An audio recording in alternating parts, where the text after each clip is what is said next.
Libutan ning kasakitan, akit tamo nakakabiyeng dayang mapagmasabal dareng tao.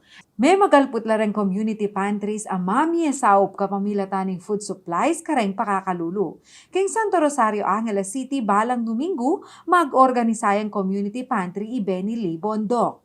Taglus-taglus siya kaning inisyatibong iti pauli ning saup o donasyon dareng taong bisa mo naman magmasabal. Kaya be kareti din kapampangan at non-kapampangan artist, amisan metong para keng visual arts exhibit for a cause, amerapat keng Galeria Olivia. May buklating exhibit inyang August 19 ang gaya keng September 26. At sula keng at lumpulot siya ma-artist ding may kiyabe keng aktibidad. Santos, makisan betong gening visual art exhibit for a cause para kay katamong community pantry. Making party na ako ng exhibit dareng local artist Kenny King Angeles.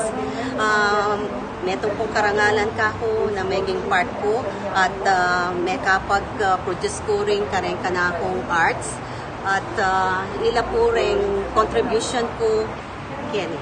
Nung lalawen, maragulya kanong baging exhibit uling misopa na lading artist apektado ning pandemya, ing aliwa pang panakitan, mirasya keng community pantry. It doesn't matter kung mga nandiyan karagol o kanano yung kalati. Kasi itong piyabe tala, agulya yung so, niya malapit ka po hindi. Ganun pang hindi art, hindi lang so pagkamo rin artist tamo, manakitan lang. Kaya iba pamilya pa kong pantry.